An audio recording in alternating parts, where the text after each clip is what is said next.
नमस्कार मित्रों, अनुसंधान एकेडमी में आप सभी का हार्दिक स्वागत है। मित्रों, पिछली क्लास में आपने भारतीय संविधान की भाग 5 के अंतर्गत संघीय कार्यपालिका के बारे में विस्तृत रूप से अध्ययन किया था। यदि आपने अभी तक पिछले वीडियो को नहीं देखा है तो जरूर देखिएगा। मित्रों, आज की इस वीडियो में आप संघीय कार्यपालिका के अंतर्गत भारत के राष्ट्रपति के बारे में विस्तृत रूप से अध्ययन करेंगे। तो आइए वीडियो की शुरुआत करते हैं।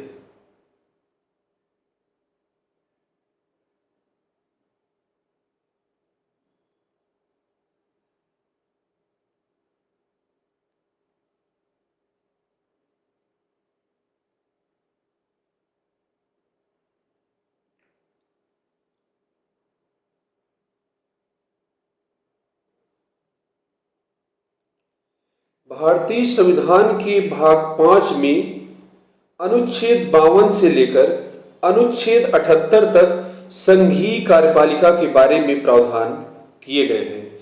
संघीय कार्यपालिका के अंतर्गत आपको राष्ट्रपति, उपराष्ट्रपति, प्रधानमंत्री, मंत्रिपरिषद एवं भारत के महान्यायवादी का अध्ययन करना है।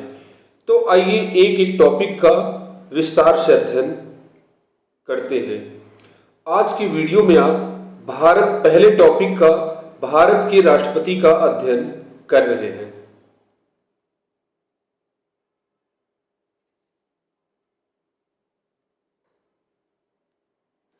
भारत में संघीय कार्यपालिका का प्रधान राष्ट्रपति होता है। भारत में संघीय कार्यपालिका का प्रधान राष्ट्रपति होता है। राष्ट्रपति देश का प्रथम नागरिक होता है। वह राष्ट्र की एकता, अखंडता एवं सुदृढ़ता का प्रतीक होता है।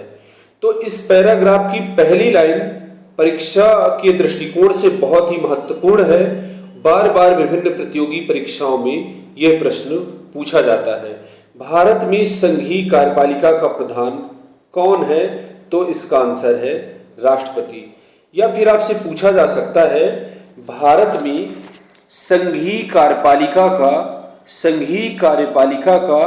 अध्यक्ष कौन है? तो इसका आंसर है राष्ट्रपति। या फिर पूछा जा सकता है, भारत में संघीय कार्यपालिका का प्रमुख कौन है? तो इसका आंसर है भारत का राष्ट्रपति। तो चाहे संघीय कार्यपालिका का प्रधान पूछे या अध्यक्ष पूछे या फिर प्रमुख पूछे, इन तीनों का आंसर है भारत का राष्ट्रपति। तो यहां पर आप इसको याद रखेंगे। प्रतियोगी परीक्षाओं में छात्रों से बार बार यह गलती हो जाती है। पूछता है संघीय कार्यपालिका का प्रधान कौन है, तो वह प्रधानमंत्री में टिक करके आते हैं और उनका प्रश्न गलत हो जाता है। इस प्रकार से यहां पर आपको ध्यान रखना होगा। इसके बाद आपसे पूछा जाता है, देश का प्रथम नागरिक कौन है? तो भारत का राष्ट्रपति देश का प्रथम नागरिक होता है। यहां पर राष्ट्रपति से संबंधित अनुच्छेद संक्षेप में दिए गए हैं। इन सभी अनुच्छेद का आपको सीरियल से, क्रम से संक्षेप में यहां पर अध्ययन करना है और इसके बाद एक एक अनुच्छेद का विस्तार से आप अध्ययन करेंगे। तो यहां पर आप देख रहे हैं, यहां पर दिया हुआ है राष्ट्रपति से संबंधित अनुच्छेद एक नजर में। एक तरफ अनुच्छेद दिया गया है और दूसरी तरफ उनसे संबंधित विषय वस्तु। तो आइए एक एक अनुच्छेद का अध्ययन करते हैं। अनुच्छेद 52 में कहा गया है, भारत का एक राष्ट्रपति होगा। तो राष्ट्रपति पद की व्यवस्था अनुच्छेद 52 में की गई है। इसके बाद अनुच्छेद 53 में कहा गया है, संघ की कार्यपालिका शक्ति राष्ट्रपति में निहित होगी। अभी ऊपर के पैराग्राफ में मैंने आपको बताया था कि संघीय कार्यपालिका का अध्यक्ष राष्ट्रपति होता है, क्योंकि यहां पर आप देख रहे हैं अनुच्छेद 53 के अनुसार संघ की कार्यपालिका शक्ति संविधान द्वारा राष्ट्रपति को सौंपी गई है। अनुच्छेद 53 में कहा गया है, संघ की कार्यपालिका शक्ति राष्ट्रपति में निहित होगी, जिसका प्रयोग वह स्वयं या अधीनस्थ पदाधिकारियों द्वारा करेगा। तो यहां पर संघ की कार्यपालिका शक्ति राष्ट्रपति में निहित है। ये आधी लाइन हो गई और इसके आगे है, जिसका प्रयोग वह स्वयं या अधीनस्थ पदाधिकारियों द्वारा करेगा। तो यहाँ पर जो अधीनस्थ पदाधिकारियों की बात की गई है, इसका मतलब है प्रधानमंत्री एवं मंत्रिपरिषद की सलाह पर कार्य करेगा। अनुच्छेद 53 के साथ साथ यहाँ पर अनुच्छेद 74 भी आप जान लीजिए। अनुच्छेद 74 में कहा गया है, राष्ट्रपति के कार्यों में सहायता एवं परामर्श देने के लिए एक मंत्रिपरिषद होगी। क्या होगी? एक मंत्रिपरिषद होगी जिसका प्रधान प्रधानमंत्री होगा। राष्ट्रपति इस मंत्रिपरिषद की सलाह के अनुसार ही कार्य करेंगे। तो यहाँ पर 53 के साथ साथ आपको 74 भी देख लेना है, क्योंकि यहाँ पर अधीनस्थ पदाधिकारियों की जो बात कही गई है उसका मतलब है भारत का प्रधानमंत्री एवं उसका मंत्रिपरिषद। दोस्तों, उदाहरण के लिए मैं आपसे एक महत्वपूर्ण बात बताना चाहूंगा। मान लीजिए यहां पर कहा गया है राष्ट्रपति मंत्रिपरिषद की सलाह पर कार्य करेगा। तो मान लीजिए मंत्रिपरिषद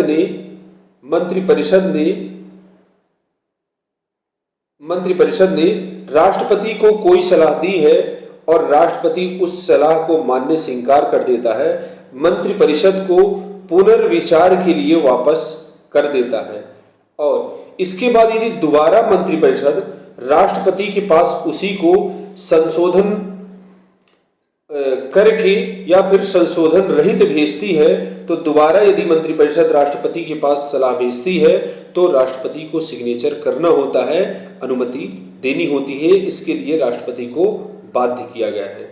एक बार राष्ट्रपति मंत्रिपरिषद द्वारा दी गई सलाह को वापस कर सकता है, किंतु यदि मंत्रिपरिषद दोबारा उस सलाह में संशोधन करके या फिर संशोधन रहित पुनः भेजता है तो राष्ट्रपति को सिग्नेचर करना होता है। इसके बाद अगला अनुच्छेद है अनुच्छेद 54। अनुच्छेद 54 में राष्ट्रपति के चुनाव के बारे में व्यवस्था की गई है।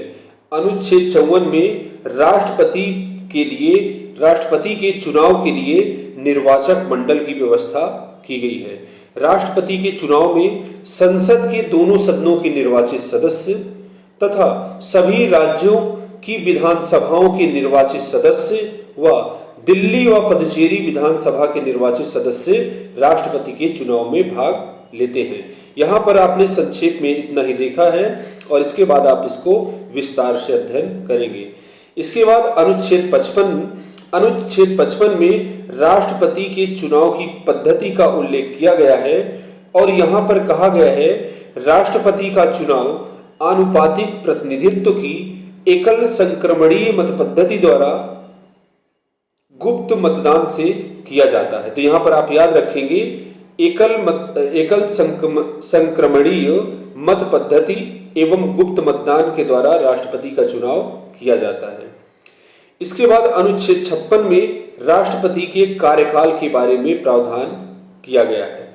यहाँ पर कहा गया है राष्ट्रपति अपना पद धारण करने की तिथि से अगले 5 वर्ष की अवधि के लिए अपना पद धारण करेगा। कितने वर्ष? 5 वर्ष की अवधि के लिए अपना पद धारण करेगा। एक बात और यहां पर महत्वपूर्ण है, यदि मान लीजिए राष्ट्रपति का पद मृत्यु, त्यागपत्र या अन्य किसी कारण से खाली हो जाता है तो राष्ट्रपति का चुनाव 6 महीने में करा लिया जाना चाहिए। 6 महीने। और राष्ट्रपति तब तक अपने पद पर बना रहेगा जब तक उसका उत्तराधिकारी यानी नया राष्ट्रपति पद ग्रहण नहीं कर लेता। और नया राष्ट्रपति जो चुना जाएगा वो पूरे 5 वर्ष के लिए होगा, न कि शेष अवधि के लिए। ठीक है। जब कोई राष्ट्रपति 5 साल का कार्यकाल पूरा किए बिना किसी कारण से उसका पद खाली हो जाता है तो 6 महीने के अंदर चुनाव हो जाना चाहिए। और राष्ट्रपति तब तक अपने पद पर बना रहेगा जब तक उसका उत्तराधिकारी नया राष्ट्रपति पद ग्रहण नहीं कर लेता है। ठीक है। अब क्या है, यदि मान लीजिए कोई व्यक्ति राष्ट्रपति के लिए चुना गया था, उसका कार्यकाल 5 था और 3 वर्ष का कार्यकाल पूर्ण करने के बाद किसी राष्ट्रपति का पद किसी कारणवश खाली हो जाता है, तो जो अगला राष्ट्रपति चुना जाएगा वो 2 वर्ष शेष बची हुई अवधि के लिए ना होकर के 5 वर्ष के लिए चुना जाएगा। इसके बाद है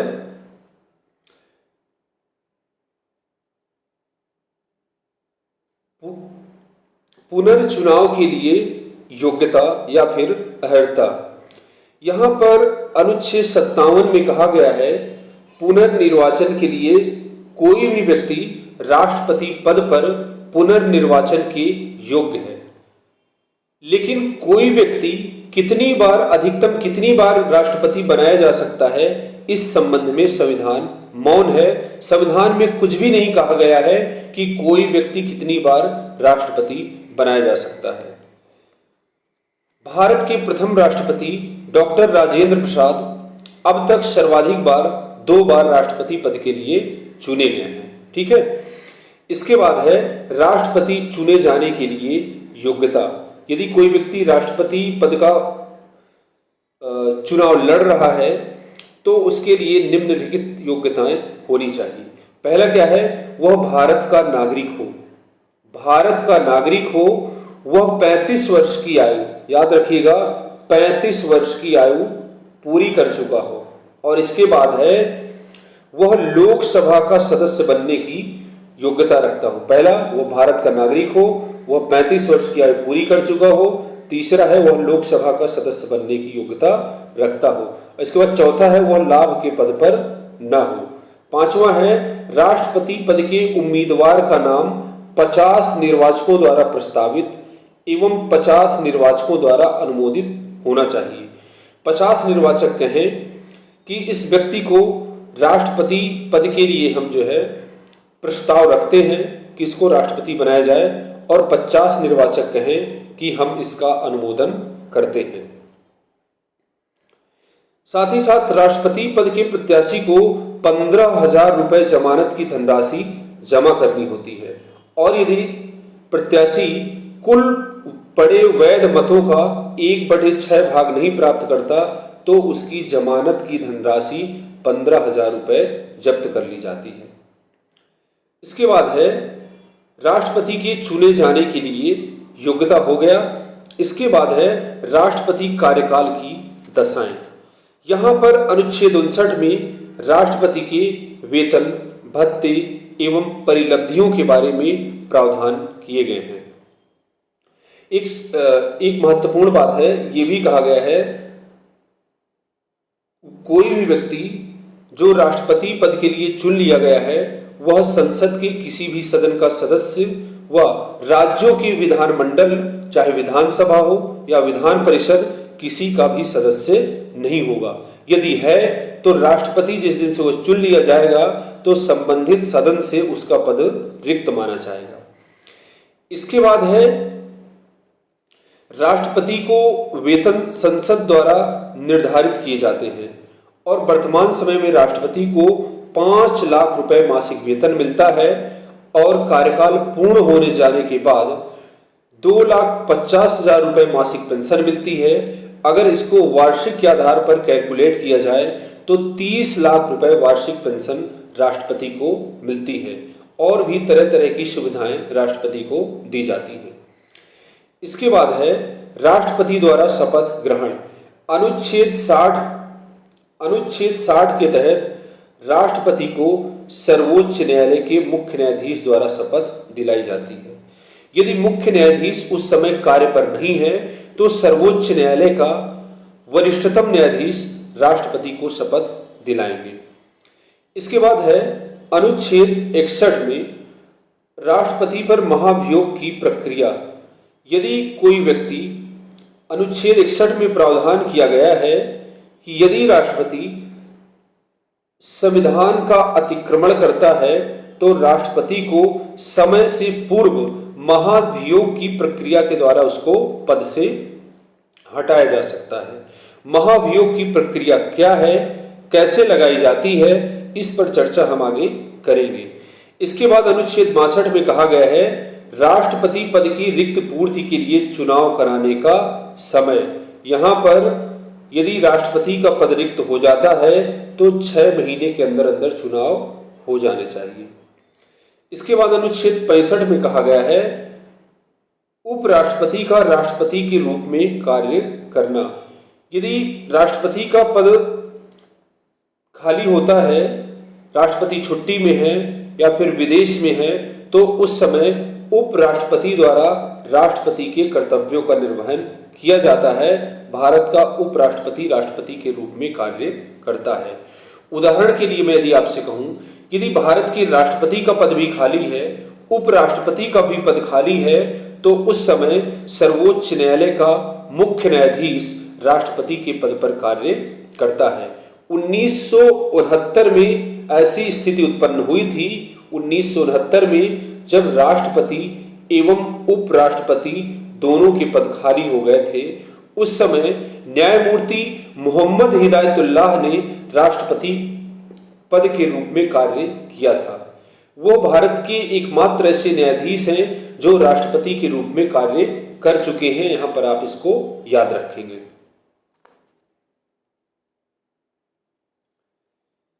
इसके बाद आता है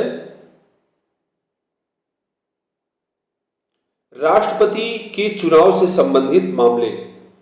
अनुच्छेद 71 में प्रावधान किया गया है, राष्ट्रपति एवं उपराष्ट्रपति के चुनाव संबंधित विवादों का निपटारा उच्चतम न्यायालय में किया जाएगा। इसके बाद अनुच्छेद 72 बहुत ही महत्वपूर्ण है।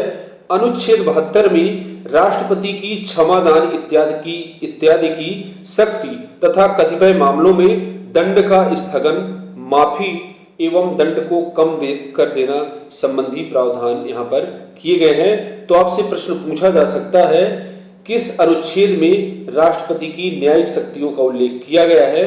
तो इसका आंसर है अनुच्छेद 72।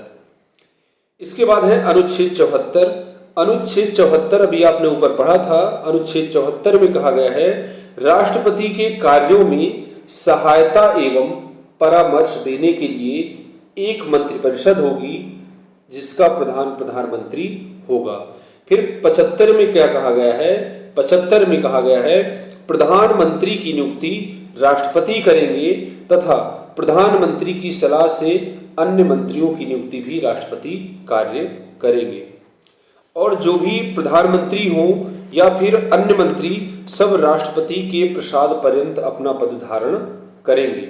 हालांकि रियलिटी में ऐसा नहीं होता, किंतु संविधान में यही कहा गया है, सभी मंत्री एवं प्रधानमंत्री राष्ट्रपति के प्रसाद पर्यंत अपना पद धारण करते हैं। जब तक राष्ट्रपति चाहेंगे तब तक वह अपने पद पर रहेंगे, और जब राष्ट्रपति नहीं चाहेंगे तो उनको कभी भी पद से हटा सकते हैं। संविधान ऐसा कहता है, किंतु रियल में ऐसा नहीं होता।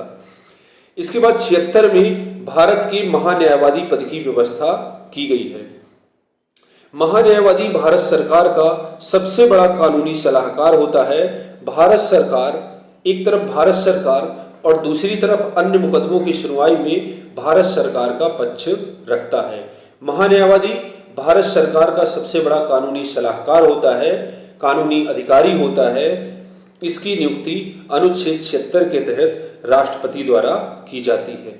इसके बाद 77 भारत सरकार द्वारा कार्यवाही का संचालन। इसके बाद अनुच्छेद 78 बहुत ही महत्वपूर्ण है, राष्ट्रपति को सूचना प्रदान करने से संबंधित प्रधानमंत्री के दायित्व। यहां पर लिखा गया है, अनुच्छेद 78 के अनुसार प्रधानमंत्री राष्ट्रपति को मंत्रिमंडल के कार्यों से संबंधित ऐसी सूचनाओं को समय समय पर अवगत कराते रहेंगे जो राष्ट्रपति द्वारा मांगी जाएं।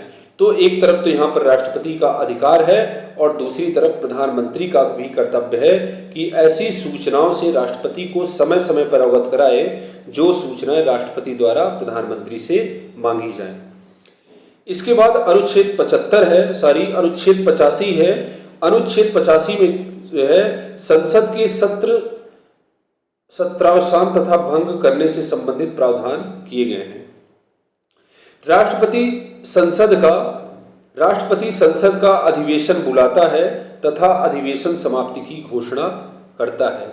वह समय के पूर्व लोकसभा को भंग कर सकता है। आप जानते हो साल भर में शीतकालीन सत्र, ग्रीष्मकालीन सत्र एवं मानसूनी सत्र होते हैं और इन सभी सत्रों की सूचना, शीतकालीन एवं ग्रीष्मकालीन सत्रों की सूचना राष्ट्रपति द्वारा ही अधिसूचना जारी की जाती है तथा सत्र के समाप्ति की सूचना भी राष्ट्रपति द्वारा ही जारी की जाती है। इसके बाद है राष्ट्रपति प्रधानमंत्री की सलाह पर लोकसभा को समय के पूर्व भंग कर सकते हैं। लोकसभा का वैसे तो कार्यकाल 5 वर्ष होता है, किंतु राष्ट्रपति द्वारा प्रधानमंत्री की सलाह लेकर लोकसभा को समय से पूर्व भंग किया जा सकता है। इसके बाद अनुच्छेद 11 में प्रावधान किया गया है संसद द्वारा पारित विधेयकों पर सहमति प्रदान करना। दोस्तों, आप जानते हैं कि भारत में कोई भी कानून बनाने की जो प्रक्रिया है वह पहले लोकसभा और राज्यसभा से पारित होने के बाद राष्ट्रपति के पास सिग्नेचर के लिए भेजा जाता है।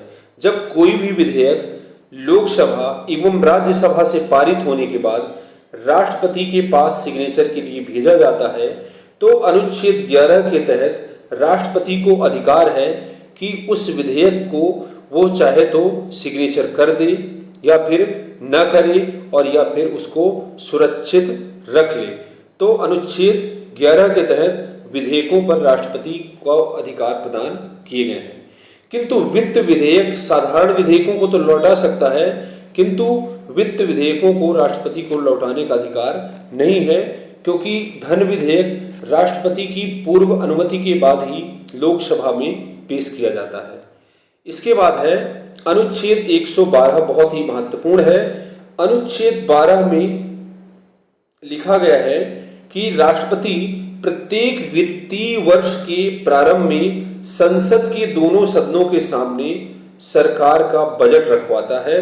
बजट शब्द का उल्लेख नहीं है, वहां पर वार्षिक आय व्यय के विवरण का उल्लेख किया गया है अनुच्छेद 112 में। इसके बाद आता है अनुच्छेद 123। अनुच्छेद 123 में राष्ट्रपति को अध्यादेश जारी करने की शक्ति प्रदान की गई है। आप जानते हैं कानून कैसे बनता है, पहले लोकसभा में पारित होता है, इसके बाद राज्यसभा में, और कोई भी विधेयक लोकसभा और राज्यसभा से पारित होने के बाद राष्ट्रपति के पास सिग्नेचर के लिए जाता है, और जैसे ही राष्ट्रपति के सिग्नेचर हो जाते हैं तब वह कानून एक्ट बन जाता है। किंतु यदि मान लीजिए संसद के दोनों सदन सत्र में नहीं है, अवकाश में है, उस समय सत्र नहीं चल रहा है और तुरंत कानून बनाने की आवश्यकता है, तब कानून का निर्माण कैसे होगा? तो अनुच्छेद 123 के तहत राष्ट्रपति को अध्यादेश जारी करने की शक्ति प्रदान की गई है।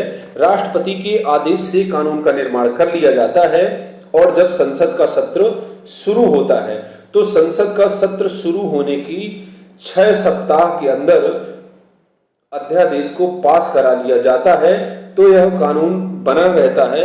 किंतु यदि संसद इसको पास नहीं करती है तो यह कानून समाप्त हो जाता है, फिर यह प्रवर्तन में नहीं रहता।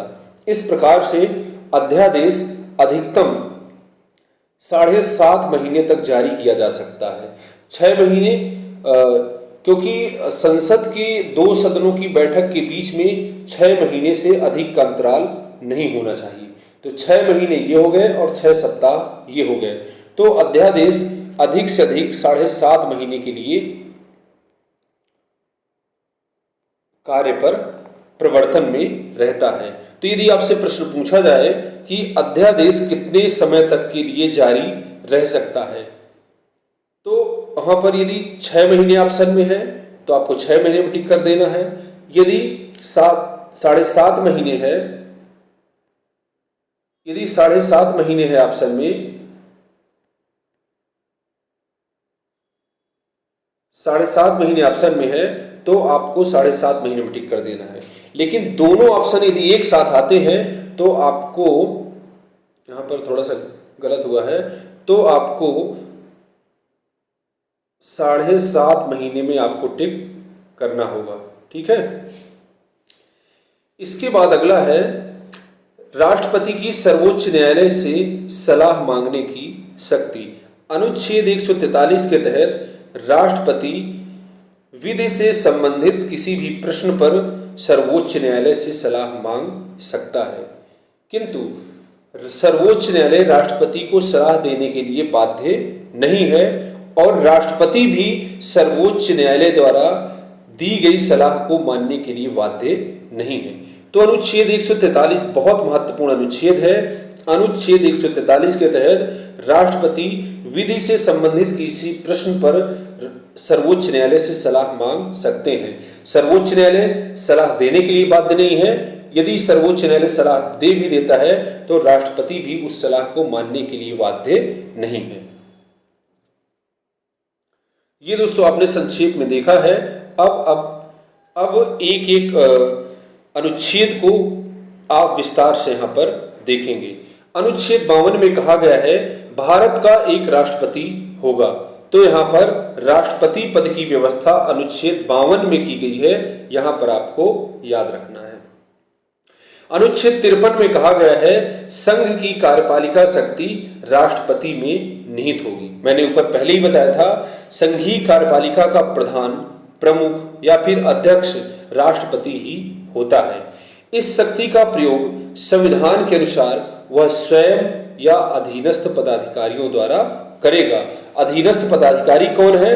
प्रधानमंत्री एवं उसका मंत्रिपरिषद, क्योंकि अनुच्छेद 74 में कहा गया है राष्ट्रपति के कार्यों में सहायता एवं परामर्श देने के लिए एक मंत्रिपरिषद होगी जिसका प्रधान प्रधानमंत्री होगा। इसके बाद भारत का राष्ट्रपति संघीय कार्यपालिका का मुखिया, कार्यपालिका अध्यक्ष होता है। इसको आपने ऊपर देखा था। अब बात करते हैं राष्ट्रपति का निर्वाचक मंडल। 52 हो गया, 53 हो गया। अब आप अनुच्छेद 54 देखेंगे।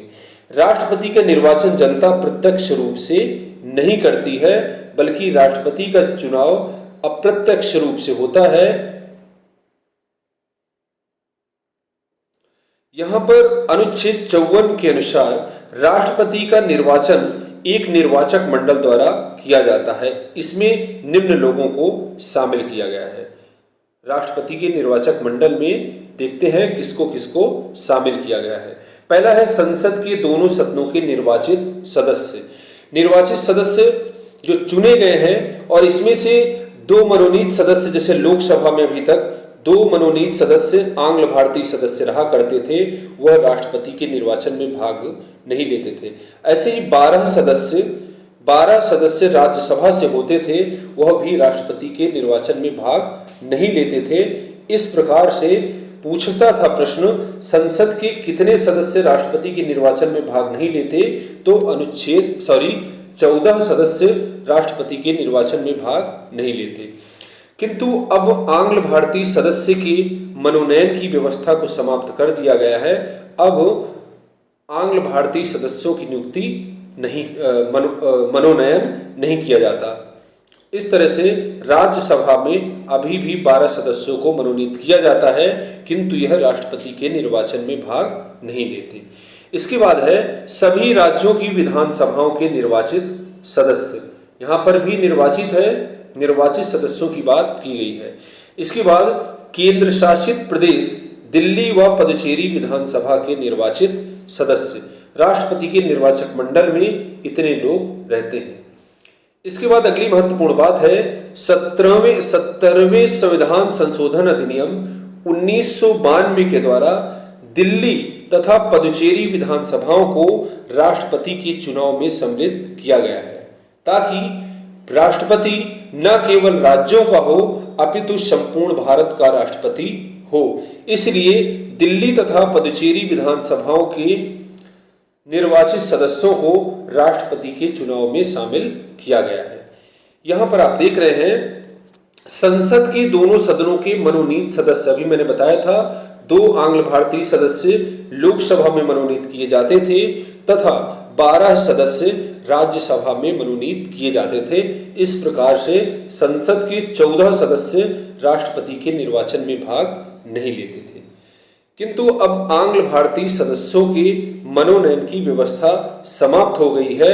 अब क्योंकि यह केवल 70 वर्ष के लिए व्यवस्था की गई थी, अब केवल राज्यसभा में 12 सदस्यों का मनोनयन किया जाता है, जो साहित्य, विज्ञान, कला, समाज सेवा के क्षेत्र में विशेष अनुभव रखते हैं। तो संसद के दोनों सदनों के मनोनीत सदस्य, राज्य विधानसभाओं के मनोनीत सदस्य, राज्य विधान परिषदों के सदस्य, चाहे वो निर्वाचित हो चाहे मनोनीत, और दिल्ली तथा पुदुचेरी विधानसभाओं के मनोनीत सदस्य राष्ट्रपति के निर्वाचन में भाग नहीं लेते। यहाँ पर आप याद रखिएगा। अब आता है राष्ट्रपति के निर्वाचन की पद्धति। राष्ट्रपति का निर्वाचन की जो पद्धति है, अनुच्छेद 53, यहाँ पर 53 दिया हुआ है, यहाँ पर आप सुधार करिएगा। यहाँ पर आपको अनुच्छेद 55 कर लेना है। कितना? अनुच्छेद 55। राष्ट्रपति के निर्वाचन की पद्धति का प्रावधान अनुच्छेद 55(3) में किया गया है। अनुच्छेद 55(3) के अनुसार राष्ट्रपति का चुनाव आनुपातिक प्रतिनिधित्व के अनुसार एकल संक्रमणीय मत पद्धति एवं गुप्त मतदान द्वारा किया जाता है। आनुपातिक प्रतिनिधित्व के अनुसार एकल संक्रमणीय मत पद्धति एवं गुप्त मतदान के द्वारा किया जाता है। राष्ट्रपति के चुनाव में निम्न 2 सिद्धांतों को अपनाया गया है। कौन कौन से हैं? पहला है समरूपता एवं समतुल्यता का सिद्धांत। संविधान में यह प्रावधान किया गया है कि राष्ट्रपति के निर्वाचन में विभिन्न राज्यों का प्रतिनिधित्व समान रूप से हो, साथ ही राज्यों एवं संघ के मध्य भी समानता हो। इसे प्राप्त करने के लिए राज्य विधानसभाओं तथा संसद के प्रत्येक सदस्य के मतों की संख्या या मूल्य निम्न प्रकार से निर्वाचित लिखा है, निर्धारित होती है। यहाँ पर सुधार कर लीजिएगा, निम्न प्रकार से निर्धारित होती है। यहाँ पर विधानसभा के प्रत्येक निर्वाचित सदस्य के मत का मूल्य, मतलब एक विधायक जो राष्ट्रपति के चुनाव में शामिल होने जा रहा है, उसके हम मतों का मूल्य कैसे निकालेंगे।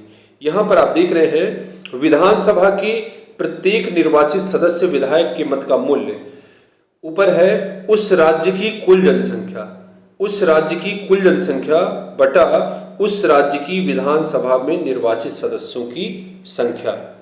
इसमें 1/1000 का यहाँ पर गुणा कर देंगे तो उस राज्य की विधानसभा के एक विधायक के मत का मूल्य निकल आएगा। क्योंकि सभी विधायकों के मतों का मूल्य, सभी राज्यों के विधायकों के मतों का मूल्य अलग अलग होता है, क्योंकि सभी राज्यों की जो जनसंख्या वो भी अलग होती है और वहां पर विधानसभा में निर्वाचित सदस्यों की संख्या भी अलग अलग होती है।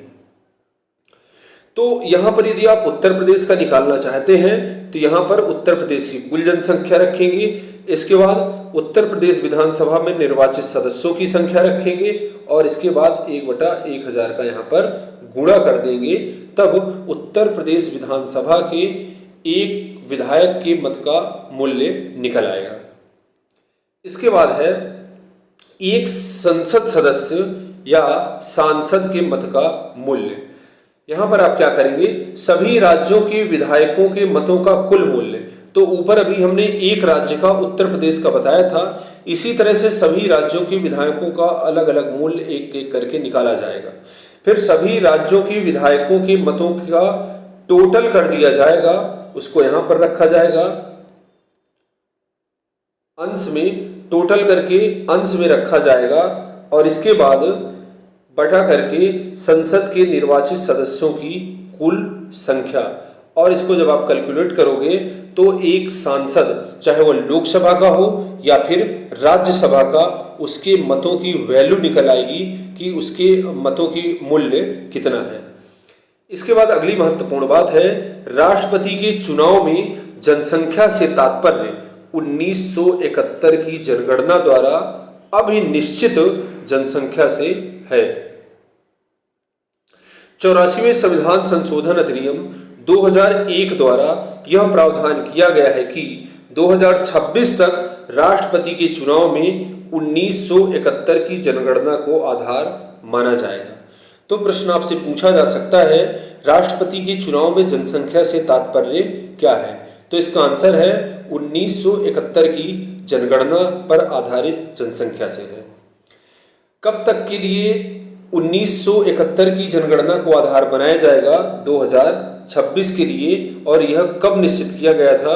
84वें संविधान संशोधन अधिनियम 2001 में निर्धारित किया गया था कि 2026 तक राष्ट्रपति के चुनाव में हम 1971 की जनगणना को आधार बना करके मतों को निकालेंगे। अब बात करते हैं एकल संक्रमणी मत प्रणाली, सिंगल ट्रांसफरेबल वोट सिस्टम।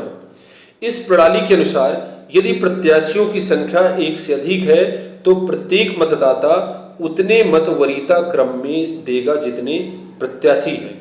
उदाहरण के लिए यदि कुल 4 प्रत्याशी हैं तो राष्ट्रपति का चुनाव लड़ रहे हैं तो मतदाता चारों प्रत्याशियों को प्रथम, द्वितीय, तृतीय वरीयता क्रम के अनुसार अपना मत देता है। उदाहरण के रूप में आप यहाँ पर समझेंगे, मान लीजिए राष्ट्रपति का चुनाव हो रहा है और यहाँ पर 4 प्रत्याशी ए, बी, सी और डी राष्ट्रपति का चुनाव लड़ रहे हैं। तो जो मतदाता जो होंगे वह चारों को अपना वोट दे सकते हैं। यहाँ पर जैसे पहली पसंद, जैसे ए को सबसे ज़्यादा पसंद करते हैं, वो चाहते हैं पहले ए राष्ट्रपति बने, उसके सामने 1 लिख देंगे। फिर मान लीजिए उनकी पसंद है यदि ए न बन पाए तो बी बने, बी न बन पाए तो डी बने और डी न बन पाए तो सी बने। इस प्रकार से वरीयता क्रम के आधार पर पहली पसंद, दूसरी पसंद, तीसरी पसंद और चौथी पसंद के रूप में सभी मतदाता वोट करते हैं। इसको कहते हैं एकल संक्रमणी मत प्रणाली, सिंगल ट्रांसफरेबल वोट सिस्टम। इसके बाद है मतगणना। राष्ट्रपति पद के लिए उसी व्यक्ति को सफल, यहाँ पर सुधार करिएगा, सफल घोषित किया जाता है जो कुल वैध मतों के आधे से कम 1 मत अधिक प्राप्त करे, यानी 50% से अधिक मत प्राप्त करे, चाहे एक ही अधिक हो। इसे न्यूनतम कोटा कहते हैं। न्यूनतम कोटा का सूत्र होता है न्यूनतम कोटा बराबर कुल पड़े वैध मत बटा 2 + 1। यदि मान लीजिए कुल पड़े वैध मत उदाहरण के लिए 100 हैं तो यहाँ पर न्यूनतम कोटा कितना होगा, इसको आप कैलकुलेट करोगे तो 50 आएगा और +1 जोड़ दोगे तो न्यूनतम कोटा प्राप्त करने के लिए 51 मत चाहिए, तभी किसी भी व्यक्ति को राष्ट्रपति के लिए सफल घोषित किया जाएगा। चुनाव के जीतने के लिए न्यूनतम कोटा प्राप्त करना आवश्यक है। जब तक न्यूनतम कोटा प्राप्त नहीं हो जाता तब तक मत की गणना प्रक्रिया चलती रहती है, किसी भी व्यक्ति को सफल घोषित नहीं किया जा सकता। अब मतगणना के समय सबसे पहले प्रथम वरीयता के मतों की गणना की जाती है। यहाँ पर आप समझिएगा, विस्तार से आज हम आपको बताएंगे राष्ट्रपति के चुनाव में मतों की गणना कैसे की जाती है। तो मतगणना के समय सबसे पहले प्रथम वरीयता के मतों की गणना की जाती है। यदि कोई प्रत्याशी न्यूनतम कोटा प्राप्त नहीं करता तो उसे कोई प्रत्याशी न्यूनतम कोटा प्राप्त कर लेता है तो उसे सफल घोषित कर दिया जाता है, कोई दिक्कत नहीं है। किंतु यदि कोई उम्मीदवार न्यूनतम कोटा प्राप्त नहीं कर पाता है, यानी आधे से एक अधिक मत प्राप्त नहीं कर पाता है, तो द्वितीय चक्र यानी द्वितीय पसंद के मतों की गणना प्रारंभ की जाती है। इसमें सबसे कम मत प्राप्त करने वाले उम्मीदवार को प्रतिस्पर्धा से बाहर कर उसके मत पत्रों को द्वितीय वरीयता क्रम के मतों की गणना की जाती है तथा उस अन्य उम्मीदवारों को प्राप्त प्रथम वरीयता के क्रम में जोड़ दिया जाता है। इसको आप यहां पर समझेंगे।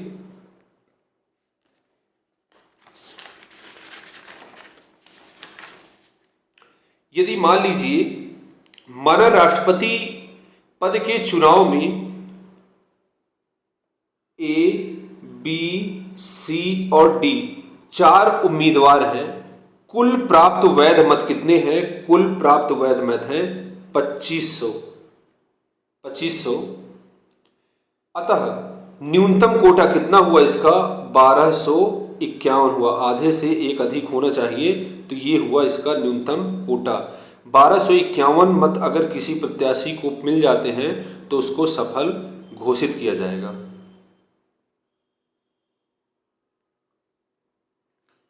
माना प्रथम वरीयता में ए को माना प्रथम वरीयता में ए को, यहाँ पर थोड़ा सा कलर चेंज कर लेते हैं, अच्छा दिखेगा। ए को 950 मत, बी को 700 मत, सी को 500 मत और डी को प्राप्त होते हैं 350 मत। अभी आपने देखा था कि कुल पड़े वैध मत है 2500 और हमको न्यूनतम कोटा प्राप्त करने के लिए चाहिए 1251 मत। कितने चाहिए? 1251 मत। लेकिन यहाँ पर आप देख रहे हैं ए, बी, सी और डी, इनमें से किसी को भी न्यूनतम कोटा प्राप्त नहीं है। तो अब क्या किया जाएगा? किसी भी उम्मीदवार को न्यूनतम कोटा प्राप्त नहीं है, अतः सबसे कम मत प्राप्त करने वाले प्रत्याशी को डी को प्रतिस्पर्धा से बाहर कर उसके द्वारा प्राप्त 350 मतपत्रों में द्वितीय वरीयता के मतों की गणना की जाएगी। अब क्या किया जाता है? जब किसी को न्यूनतम कोटा नहीं मिलता तो सबसे कम मत प्राप्त करने वाले प्रत्याशी को कंपटीशन से, प्रतिस्पर्धा से बाहर कर दिया जाता है। अब क्या किया जाएगा कि जो डी के मत है 350, इनमें जो मतदाता थे उनकी दूसरी पसंद कौन था? तो दूसरी पसंद के आधार पर इनके मतों का, डी के मतों का डिवाइडेशन कर दिया जाएगा। माना 350 मतपत्रों में द्वितीय वरीयता पर ए को मिलते हैं 50 वोट, बी को मिलते हैं 100 और सी को मिलते हैं 200। सी को मिलते हैं 200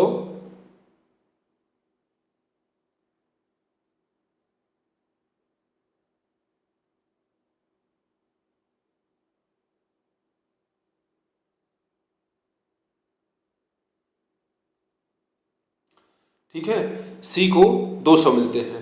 अब भी आप देख रहे हैं तो ए के जो वोट हैं ये हो जाएंगे बराबर, ये हो जाएंगे 1000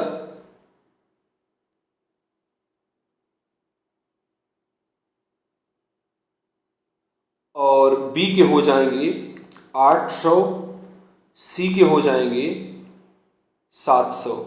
सी के कितने हो जाएंगे? यहाँ पर थोड़ा सा इसको क्लियर करेंगे, यहाँ पर सी के हो जाएंगे 700। इस प्रकार से आप देख रहे हैं पुनः किसी उम्मीदवार को न्यूनतम कोटा प्राप्त नहीं हुआ है। अब क्या किया जाएगा? इस बार सी को प्रतिस्पर्धा से बाहर कर दिया जाएगा और सी को जो भी मत मिले हैं उनको तृतीय पसंद के आधार पर अब मतों की गणना की जाएगी। जैसे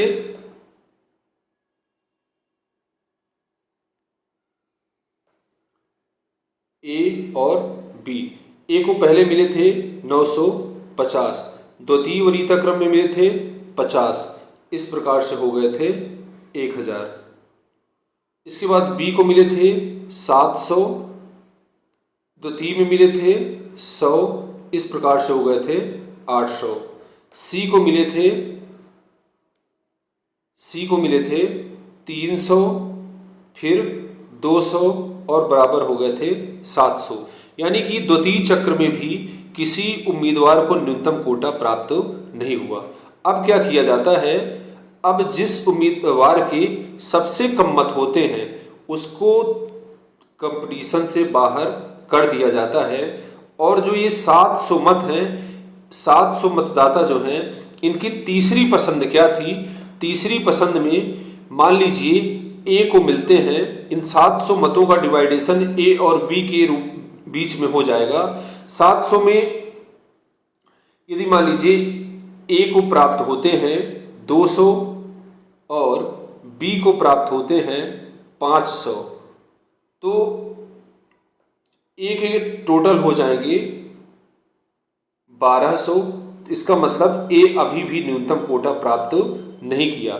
वहीं पर अगर बी की बात करें तो 8 और 5 मिलाकर के, 800 और 500 मिलाकर के बी के हो जाएंगे 1300 और इस प्रकार से राष्ट्रपति तृतीय चक्र में राष्ट्रपति पद के उम्मीदवार को सफल घोषित कर दिया जाएगा और बी को राष्ट्रपति बना दिया जाएगा। तो ये थी राष्ट्रपति की चुनाव में काउंटिंग की प्रक्रिया। एक महत्वपूर्ण बात है यहाँ पर, 1969 के चुनाव में द्वितीय चक्र की मतगणना की आवश्यकता पड़ी थी। वीवी गिरी राष्ट्रपति चुनाव चुने गए थे क्योंकि प्रथम चक्र में न्यूनतम कोटा किसी को प्राप्त नहीं हुआ था। इसके बाद राष्ट्रपति की पदावधि की बात करते हैं। अनुच्छेद 56 के अनुसार राष्ट्रपति पद धारण करने की तिथि से, तिथि विधि लिखा हुआ यहाँ पर, तिथि करिएगा, 5 वर्ष की अवधि तक अपना पद धारण करेगा। परंतु 5 वर्ष के पूर्व भी उपराष्ट्रपति को अपना त्यागपत्र दे सकता है। राष्ट्रपति अपना त्यागपत्र उपराष्ट्रपति को देता है और उपराष्ट्रपति अपना त्यागपत्र राष्ट्रपति को देता है। इसके बाद राष्ट्रपति को संविधान के अतिक्रमण करने पर अनुच्छेद 61 में उपबंधित महाभियोग प्रक्रिया के द्वारा समय के पूर्व भी हटाया जा सकता है। इसके बाद अगली महत्वपूर्ण बात है, राष्ट्रपति अपने 5 वर्ष की पदावधि की समाप्ति के पश्चात, मान लीजिए राष्ट्रपति का कार्यकाल खत्म हो गया है और चुनाव थोड़ा सा देर से हो रहे हैं, किसी कारणवश चुनाव नहीं हो पा रहे हैं, तो राष्ट्रपति अपने 5 वर्ष की पदावधि की समाप्ति के पश्चात तब तक अपने पद पर बना रहेगा जब तक कि उसका उत्तराधिकारी अपना पद ग्रहण नहीं कर लेता।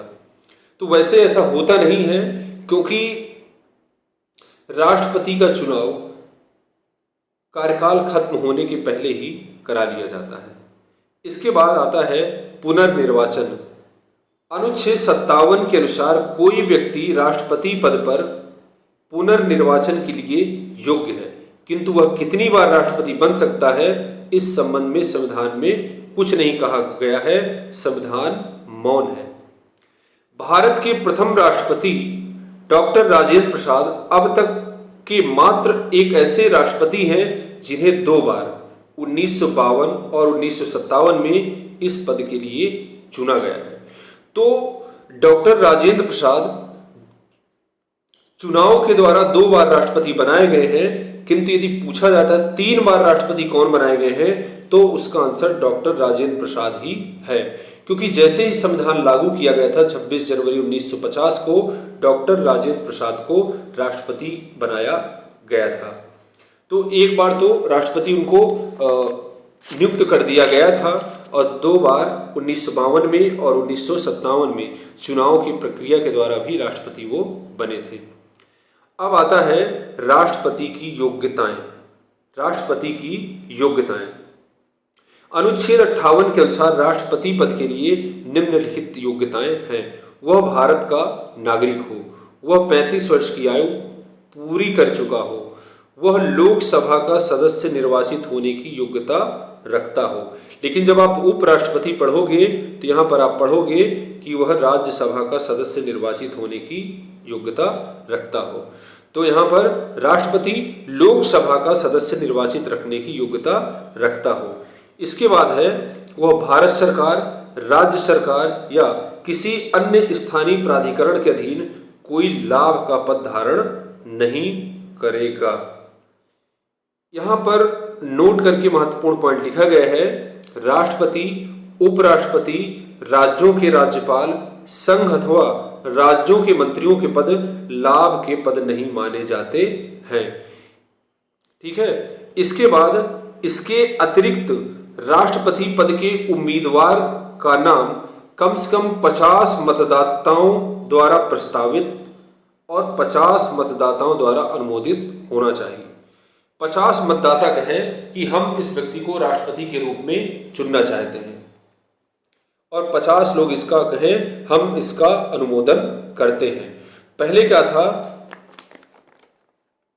राष्ट्रपति के पद के उम्मीदवार का नाम कम से कम 10 निर्वाचकों द्वारा प्रस्तावित तथा 10 के द्वारा अनुमोदित किया जाता था, किंतु बाद में इसको बढ़ा करके 50-50 कर दिया गया है। इसके बाद राष्ट्रपति पद के लिए जमानत की धनराशि 15,000 रुपये है। यहाँ पर एक जीरो ज़्यादा बढ़ गया है, आप ध्यान रखेंगे। राष्ट्रपति पद के उम्मीदवार को 15,000 रुपये जमानत की धनराशि के रूप में जमा करने होते हैं। यदि किसी उम्मीदवार को कुल वैध मतों का 1/6 भाग प्राप्त नहीं होता तो उसकी जमानत की धनराशि जब्त कर ली जाती है। तो जमानत की धनराशि कितनी जमा होगी, एक जीरो यहाँ पर काट करके इसको सही कर लिया, 15,000 रुपये, और 1/6 भाग अगर प्राप्त नहीं करेगा कुल वैध मतों का तो जमानत की धनराशि जब्त हो जाएगी। यहाँ पर आप नोट करके यहाँ पर ध्यान देंगे, 1997 के पूर्व प्रस्तावकों व अनुमोदकों की संख्या 10-10 थी तथा जमानत की धनराशि कितनी थी, 2500 रुपये थी। यहाँ पर 25,000 है, इसको भी कम करिएगा। यहाँ पर पहले 2500 रुपये जमानत की धनराशि थी, किंतु इसको बढ़ाया गया ताकि राष्ट्रपति, पहले क्या था, संख्या बहुत ज़्यादा हो जाती थी, राष्ट्रपति पद के जो है चुनाव एक तरह से मजाक बन जाता था। जो भी व्यक्ति 10 विधायक इकट्ठा कर ले रहा है वो राष्ट्रपति के लिए जो है उम्मीदवार बन जाता था। इसलिए इस प्रक्रिया को थोड़ा सा कठिन बनाया गया है ताकि प्रत्याशियों की संख्या अधिक ना हो। इसमें सस्ती लोकप्रियता पाने के लिए लोग 10-10 विधायक इकट्ठा करके 25 रुपये जमा करके राष्ट्रपति पद के लिए खड़े हो जाते थे, इसलिए थोड़ा सा प्रक्रिया को कठिन बनाया गया है। अब है राष्ट्रपति पद के लिए शर्तें। अनुच्छेद 59 के अनुसार राष्ट्रपति संसद के किसी सदन का या राज्य विधानमंडल के किसी सदन का सदस्य नहीं होगा, और यदि संसद के किसी सदन का या किसी राज्य की विधानमंडल का सदस्य है तो राष्ट्रपति सदन का कोई सदस्य राष्ट्रपति निर्वाचित हो जाता है तो यह समझा जाता है कि उसने उस पद में अपना स्थान राष्ट्रपति के रूप में ग्रहण करने के तारीख से रिक्त कर दिया है। मान लीजिए उत्तर प्रदेश विधानसभा का उदाहरण के तौर पर केशव प्रसाद मौर्य जी हैं, मंत्री हैं, विधायक भी हैं, इनको राष्ट्रपति के रूप में चुन लिया जाता है तो सदन से इनका पद अपने आप खाली माना जाएगा। ठीक है। इसके बाद अगली महत्वपूर्ण बात है अनुच्छेद 59(2), राष्ट्रपति अन्य कोई लाभ का पद धारण नहीं करेगा। क्या करेगा? लाभ का पद धारण नहीं करेगा। इसके बाद है अनुच्छेद, यहाँ पर 53 लिखा हुआ है, यहाँ पर आप सही करिएगा, ये अनुच्छेद 59 है, यहाँ पर आपको सुधार करना है। अनुच्छेद 59 में कहा गया है कि राष्ट्रपति बिना किराया चुकाए आधिकारिक आवास यानी राष्ट्रपति भवन का उपयोग करेगा तथा ऐसी परिलब्धियों एवं वेतन भत्तों एवं विशेषाधिकारों का हकदार होगा जो संसद विधि बना करके समय समय पर निर्धारित करेगी।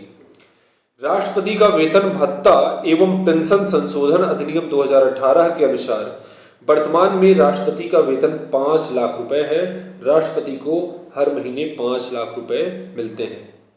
इसके बाद कार्यकाल समाप्त हो जाने के बाद 2.5 लाख रुपए मासिक पेंशन एवं 30 लाख रुपए वार्षिक पेंशन राष्ट्रपति को दी जाती है। इसके बाद है राष्ट्रपति का वेतन भारत की संचित निधि पर भारित होता है। भारत में संविधान में कुछ ऐसे पदाधिकारी हैं जिनके वेतन संचित निधि पर भारित किए गए हैं, और जिन पदाधिकारियों के वेतन संचित निधि पर भारित होते हैं तो वह पैसा निकालने के लिए मतदान की आवश्यकता नहीं होती है, सदन से मतदान कराने की आवश्यकता नहीं होती है। इसके बाद आता है अनुच्छेद 59(4) में क्या कहा गया है, उनकी परिलब्धियों, उनके भत्तों एवं पदावधि के दौरान उनमें किसी प्रकार की कोई कमी या कटौती नहीं की जा सकती है। अब आता है राष्ट्रपति द्वारा शपथ या प्रतिज्ञान। यहाँ पर शपथ का लिखा है तो इसको या कर लीजिएगा, शपथ या प्रतिज्ञान। अनुच्छेद 60 के अनुसार राष्ट्रपति अपना पद ग्रहण करने से पूर्व सर्वोच्च न्यायालय के मुख्य न्यायाधीश अथवा उसकी अनुपस्थिति में सर्वोच्च न्यायालय के वरिष्ठतम न्यायाधीश के समक्ष निम्न शपथ लेता है। तो राष्ट्रपति को शपथ सर्वोच्च न्यायालय का मुख्य न्यायाधीश दिलाता है, किंतु यदि किसी कारणवश उस टाइम पे मुख्य न्यायाधीश नहीं है तो जो भी सर्वोच्च न्यायालय का, उच्चतम न्यायालय का जो वरिष्ठतम न्यायाधीश होगा वह राष्ट्रपति को शपथ दिलाएगा। यहाँ पर राष्ट्रपति शपथ लेता है, मैं अमुक, यहाँ पर नाम लेता है, मैं अमुक श्रद्धापूर्वक राष्ट्रपति के पदीय कर्तव्यों का निर्वहन करूंगा। तो पहली शपथ हुई पदीय कर्तव्यों के निर्वहन की। दूसरा क्या है? पहला है मैं राष्ट्रपति के पदीय कर्तव्यों का निर्वहन करूंगा। दूसरा है संविधान और विधि का परिरक्षण, इसके बाद संरक्षण और प्रतिरक्षण करूंगा। ये तीनों सेंटेंस आप याद रखेंगे, परिरक्षण, संरक्षण तथा प्रतिरक्षण करूंगा। इसके बाद तीसरा है मैं भारत की जनता की सेवा एवं कल्याण में निरत रहूंगा। इस प्रकार से राष्ट्रपति के द्वारा शपथ ली जाती है। इसके बाद है अन्य किसी भी व्यक्ति को राष्ट्रपति के रूप में कार्य करता है, यदि कोई अन्य व्यक्ति राष्ट्रपति के रूप में कार्य करता है अथवा राष्ट्रपति के कर्तव्यों का निर्वहन करता है तो इसी प्रकार की शपथ उसको भी लेनी होती है। यदि मान लीजिए उपराष्ट्रपति राष्ट्रपति के रूप में कार्य कर रहा है तो उपराष्ट्रपति को भी शपथ लेनी होती है। इसके बाद आता है राष्ट्रपति पर महाभियोग, अनुच्छेद 61। अनुच्छेद 61 के अनुसार राष्ट्रपति द्वारा संविधान का अतिक्रमण किए जाने पर उसके विरुद्ध महाभियोग लगाकर उसे पद से हटाया जा सकता है। महाभियोग का प्रस्ताव संसद के किसी भी सदन में लाया जा सकता है, चाहे तो पहले लोकसभा में लाया जाए और चाहे तो पहले राज्यसभा में। फिर जो सदन राष्ट्रपति के खिलाफ महाभियोग का प्रस्ताव ला रहा है, इन आरोपों पर सदन के 1/4 सदस्यों के हस्ताक्षर होने आवश्यक होते हैं। जब तक संबंधित सदन के 1/4 सदस्य महाभियोग लगाने के लिए सिग्नेचर नहीं करेंगे तब तक महाभियोग की प्रक्रिया आगे नहीं बढ़ेगी। इसके बाद प्रस्ताव की सूचना राष्ट्रपति को 14 दिन पूर्व प्राप्त करा दी जाती है ताकि राष्ट्रपति अपनी बात रख सके, अपनी तैयारी कर सके। इसके बाद यदि महाभियोग का प्रस्ताव प्रथम सदन से 2/3 बहुमत से पारित हो जाता है तो यह प्रस्ताव जांच के लिए दूसरे सदन में भेज दिया जाता है। यदि प्रस्ताव लोकसभा में लाया गया है तो जांच राज्यसभा करेगी, लेकिन यदि प्रस्ताव राज्यसभा में पहले लाया गया है तो इसकी जांच लोकसभा करेगी। इसके बाद है राष्ट्रपति दूसरे सदन में स्वयं या अपने प्रतिनिधि को भेजकर अपना पक्ष रखता है। जांच के बाद यदि दूसरा सदन भी महाभियोग प्रस्ताव को 2/3 बहुमत से पारित कर देता है तो राष्ट्रपति उस दिन से पदमुक्त समझा जाता है। भारत में अभी तक किसी भी राष्ट्रपति के खिलाफ महाभियोग का प्रस्ताव नहीं लाया गया है।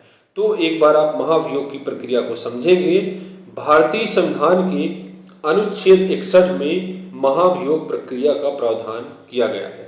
कहा गया है यदि राष्ट्रपति संविधान का अतिक्रमण करता है तो महाभियोग की प्रक्रिया के द्वारा उसको समय के पूर्व पद से हटाया जा सकता है। तो महाभियोग संसद में लाया जाता है, न कि राज्यों की विधान मंडल में। कहाँ? संसद में। संसद में चाहे तो पहले लोकसभा प्रस्ताव लाए और चाहे तो राज्यसभा। यदि मान लीजिए पहले लोकसभा प्रस्ताव लाती है तो लोकसभा के 1/4 सदस्यों के हस्ताक्षर होने जरूरी है। और क्या होता है, पहला ही सदन राष्ट्रपति को 14 दिन पूर्व, 2 हफ्ते पूर्व सूचना भी दे देता है। और इसके बाद यदि पहले सदन में 2/3 बहुमत से पास कर दिया जाता है तो यह विधि क्या कहते हैं, महाभियोग का प्रस्ताव जांच के लिए दूसरे सदन में भेज दिया जाता है। दूसरा सदन यहाँ पर इसकी जांच करता है, राष्ट्रपति खुद उपस्थित हो या कोई अपना कैंडिडेट भेजकर अपना पक्ष रखता है। और यदि यह दूसरा सदन भी 2/3 बहुमत से प्रस्ताव को पारित कर देता है तो उस स्थिति से राष्ट्रपति का पद रिक्त माना जाता है। इसके बाद है महाभियोग का प्रस्ताव संसद की एक अर्ध न्यायिक प्रक्रिया है। इसमें 2 बातें महत्वपूर्ण हैं जिनको आप यहाँ पर ध्यान देंगे। इसमें संसद के दोनों सदनों के सभी सदस्य भाग लेते हैं, जबकि राष्ट्रपति के निर्वाचन में केवल निर्वाचित सदस्य ही भाग लेते हैं। पहली बात हो गई, सभी सदस्य भाग ले सकते हैं, चाहे निर्वाचित हो और चाहे फिर मनोनीत हो। दूसरी बात है राज्य विधानसभाओं के निर्वाचित सदस्य, दिल्ली व पुदुचेरी केंद्र शासित विधानसभाओं के सदस्य इस महाभियोग के प्रस्ताव में भाग नहीं लेते। राज्यों को, केंद्र शासित प्रदेशों को राष्ट्रपति पर महाभियोग लगाने का कोई अधिकार नहीं दिया गया है और यह महाभियोग की प्रक्रिया में भाग नहीं लेते हैं। इसके बाद है राष्ट्रपति की रिक्तता की पूर्ति। अनुच्छेद 62 में कहा गया है राष्ट्रपति पदावधि समाप्त होने के पूर्व ही नए राष्ट्रपति के चुनाव संपन्न करा लिए जाएं। अभी आपने देखा है द्रौपदी मुर्मू राष्ट्रपति के रूप में चुनी गई है और कार्यकाल समाप्त होने के पूर्व ही चुनाव करा लिए गए थे। इसके बाद है राष्ट्रपति तब तक अपने पद पर बना रहेगा जब तक उसका उत्तराधिकारी यानी नया राष्ट्रपति अपना पद ग्रहण नहीं कर लेता है। इसके बाद अगला है यदि राष्ट्रपति का पद मृत्यु, त्यागपत्र, महाभियोग या अन्य किसी कारण से रिक्त हो जाता है तो नए राष्ट्रपति का चुनाव 6 महीने के अंदर हो जाना चाहिए। ये आप नोट रखिएगा, याद रखिएगा, बहुत इंपॉर्टेंट है। 6 महीने के अंदर राष्ट्रपति का चुनाव हो जाना चाहिए। इसके बाद है मध्यावधि चुनाव द्वारा निर्वाचित राष्ट्रपति। मध्यावधि चुनाव द्वारा निर्वाचित राष्ट्रपति नया राष्ट्रपति पद ग्रहण करने की तिथि से 5 वर्ष तक अपना पद धारण करेगा, न कि शेष अवधि के लिए। उदाहरण मैं आपको दूं, यदि मान लीजिए कोई राष्ट्रपति है वह 5 वर्ष के लिए पूरे 5 वर्ष के लिए चुना जाता है, किंतु मान लीजिए वह 3 वर्ष ही कार्य कर पाता है और अचानक से उनका किसी कारण से आकस्मिक निधन हो जाता है। अब जो 2 वर्ष बचेंगे तो जो नया राष्ट्रपति आएगा इसको कहते हैं मध्यावधि चुनाव द्वारा राष्ट्रपति। वह शेष अवधि के लिए 2 वर्ष के लिए नहीं चुना जाएगा बल्कि पूरे 5 साल के लिए वह चुना जाएगा। ठीक है। लेकिन जब विधायक और सांसद की जो सीट खाली होती है और वहां पर जब मध्यावधि चुनाव होता है तब वह शेष अवधि के लिए चुने जाते हैं। मान लीजिए कोई सांसद है 5 साल के लिए चुना गया है लेकिन वह 2 साल ही कार्य किया था और इसके बाद उसका पद खाली हो गया, तब उस पर जो चुना जाएगा वह शेष अवधि यानी 3 साल के लिए चुना जाएगा, न कि 5 साल के लिए। जब राष्ट्रपति का पद आकस्मिक रूप से मृत्यु, त्यागपत्र, महाभियोग या अन्य किसी कारण से रिक्त हो जाता है तो उपराष्ट्रपति कार्यवाहक राष्ट्रपति के रूप में कार्य करता है। मोहम्मद हिदायतुल्लाह भारत के एक ऐसे मुख्य न्यायाधीश हैं जिन्होंने 20 जुलाई 1969 से 24 अगस्त 1969 तक कार्यवाहक राष्ट्रपति के रूप में कार्य किया था, क्योंकि उस समय राष्ट्रपति उपराष्ट्रपति का पद खाली थे, दोनों पद खाली थे और उस समय मुख्य न्यायाधीश को राष्ट्रपति के रूप में कार्य करना पड़ा था। 1969 की कहानी ये थी कि जाकिर हुसैन की मृत्यु हो गई थी। उस टाइम पे वीवी गिरी उपराष्ट्रपति के रूप में कार्य कर रहे थे और इनको कार्यवाहक राष्ट्रपति के रूप में कार्य करने लगे थे। तो एक तो उपराष्ट्रपति का पद खाली हो गया और ये वीवी गिरी कार्यवाहक राष्ट्रपति के रूप में कार्य कर रहे थे। तो इन्होंने चुनाव लड़ने के लिए राष्ट्रपति पद से इस्तीफा दे दिया कार्यवाहक के रूप में। इसके बाद पद खाली हो गया तो मोहम्मद हिदायतुल्लाह ने राष्ट्रपति के कर्तव्यों का निर्वहन किया था। राष्ट्रपति के चुनाव संबंधी विवाद। अनुच्छेद 71 के अनुसार राष्ट्रपति एवं उपराष्ट्रपति के चुनाव संबंधी विवादों का निपटारा उच्चतम न्यायालय द्वारा किया जाएगा तथा उसका निर्णय ही अंतिम होगा। 11वें संविधान संशोधन अधिनियम 1961 द्वारा अनुच्छेद 71(1) में प्रावधान किया गया है कि राष्ट्रपति या उपराष्ट्रपति के चुनाव की वैधता को इस आधार पर चुनौती नहीं दी जा सकती है कि निर्वाचक मंडल में कुछ स्थान रिक्त हैं। उदाहरण के लिए अभी मैंने बताया था कि राष्ट्रपति के चुनाव में संसद के दोनों सदनों के निर्वाचित सदस्य तथा सभी राज्यों की विधानसभाओं के निर्वाचित सदस्य भाग लेते हैं। किंतु यदि मान लीजिए जब राष्ट्रपति का चुनाव हो रहा है उस टाइम पे संसद के सांसदों के कुछ पद खाली हैं तथा 2-3 विधानमंडल, 1 हो 2 हो 3, वह भंग है। तो इस मान लीजिए जब राष्ट्रपति का चुनाव हो रहा है उस टाइम पे उत्तर प्रदेश की विधानसभा भंग हो और राष्ट्रपति चुन लिया जाए, तो इस आधार पर न्यायालय में चुनौती नहीं दी जाएगी कि राष्ट्रपति का जब चुनाव हुआ था उस टाइम पे उत्तर प्रदेश की विधानसभा भंग थी। इसके बाद है, यदि राष्ट्रपति विवादित राष्ट्रपति है, अवैध रूप से चुना गया है, किंतु उस टाइम पर जितने भी उसने कार्य किए हैं, निर्णय किए हैं, सभी निर्णय वैध माने जाएंगे। क्योंकि विदेशों से जो भी संधि और समझौते किए जाते हैं सभी राष्ट्रपति के नाम पर ही किए जाते हैं।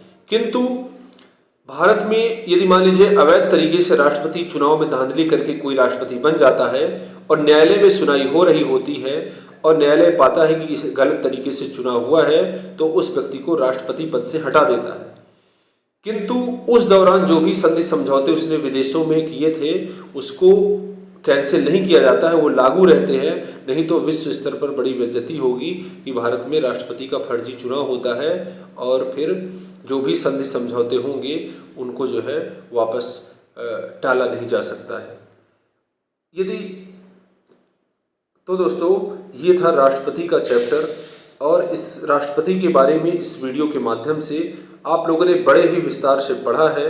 मुझे उम्मीद है आपको सारी चीज़ें, सभी महत्वपूर्ण बातें बहुत ही अच्छे प्रकार से आप समझ पाए होंगे।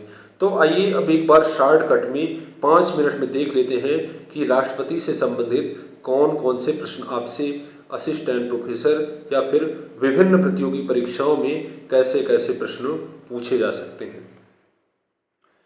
इसमें है, आपसे पूछा जाएगा संघीय कार्यपालिका का प्रधान कौन होता है, संघीय कार्यपालिका का अध्यक्ष कौन होता है, संघीय कार्यपालिका का प्रमुख कौन होता है, तो इसका आंसर है राष्ट्रपति। इसके बाद राष्ट्रपति पद की व्यवस्था संविधान के किस अनुच्छेद में की गई है, तो इसका आंसर है अनुच्छेद 52 में। इसके बाद है, यहाँ सभी अनुच्छेद महत्वपूर्ण हैं, इनको आपको सभी को देख लेना है। एक तरफ अनुच्छेद दे देता है, दूसरी तरफ संबंधित विषय दे देता है और वहाँ पर आपसे सुमेलित करने के लिए पूछ लेता है। तो यदि आप ये सब अनुच्छेद याद कर लेंगे तो आपके लिए अच्छा रहेगा। इसके बाद अनुच्छेद 60 राष्ट्रपति की शपथ होती है और अनुच्छेद 61 महाभियोग की प्रक्रिया, ये 2 अनुच्छेद बहुत ही महत्वपूर्ण हैं, इनको जरूर याद रखिएगा। इसके बाद अनुच्छेद 72 में राष्ट्रपति की न्यायिक शक्तियाँ हैं, इसको भी आपको याद रखना है। इसके बाद आपको अनुच्छेद 74, 75 याद रखना है और इसके बाद अनुच्छेद 78 राष्ट्रपति को प्रधानमंत्री द्वारा सूचना दिए जाने का दायित्व। इसके बाद अनुच्छेद 11 के तहत राष्ट्रपति सिग्नेचर करते हैं विधेयकों पर, और इसके बाद 112 जरूर याद रखिएगा, इसमें बजट की व्यवस्था की गई है। प्रत्येक वित्तीय वर्ष के प्रारंभ में संसद के दोनों सदनों के सामने राष्ट्रपति बजट रखवाते हैं। इसके बाद अनुच्छेद 123 बहुत ही महत्वपूर्ण है, राष्ट्रपति की विधायी शक्ति है, यहाँ पर अध्यादेश जारी करने की शक्ति दी गई है। अनुच्छेद 143 में सलाहकारी शक्ति है और इसको आप याद रखेंगे। इसके बाद अनुच्छेद 54 राष्ट्रपति का निर्वाचक मंडल बहुत पूछा जाता है, यहाँ पर आपको याद रखना है एक एक चीज़ों को। दिल्ली तथा पुदुचेरी वाला प्रश्न बार बार विभिन्न प्रतियोगी परीक्षाओं में पूछा गया है। राष्ट्रपति की निर्वाचन की पद्धति क्या है, अनुपातिक प्रतिनिधित्व की एकल संक्रमणी मत पद्धति, इसको भी आप याद रखेंगे। विधानसभा के एक सदस्य के मत का मूल्य, एक सांसद के मत का मूल्य निकालने का फार्मूला। इसके बाद मतगणना में न्यूनतम कोटा आपको बता दिए हैं, न्यूनतम कोटा कैसे निकाला जाता है, किस प्रकार से राष्ट्रपति के चुनाव में मतों की गणना की जाती है। फिर 1969 में द्वितीय चक्र की मतगणना की आवश्यकता पड़ी थी, उस टाइम पे राष्ट्रपति कौन चुने गए थे, इसका जवाब आप कमेंट बॉक्स में देंगे। इसके बाद पुनर्निर्वाचन और बातें सभी महत्वपूर्ण हैं। यहाँ पर राष्ट्रपति के लिए योग्यताएं, वह भारत का नागरिक हो, 35 वर्ष की आयु पूरी कर चुका हो, लोकसभा का सदस्य निर्वाचित होने की योग्यता रखता हो, और यहाँ पर अगला है 50 निर्वाचकों द्वारा प्रस्तावित और 50 निर्वाचकों द्वारा अनुमोदित होनी चाहिए। जमानत की धनराशि 15,000 रुपये, यहाँ पर एक जीरो कम करने के लिए बोला 15,000 रुपये, और 1/6 कुल वैध मतों का 1/6 नहीं प्राप्त करेगा तो उसकी जमानत की धनराशि भी जब्त कर ली जाएगी। इसके बाद भारत के राष्ट्रपति की शपथ कौन दिलाता है, शपथ के बारे में आप पढ़ेंगे और शपथ के तीनों महत्वपूर्ण पॉइंट्स को आप अच्छे से याद रखेंगे। महाभियोग की प्रक्रिया को आपको अच्छी प्रकार से समझाया गया है, इसको भी आपको याद रखना है।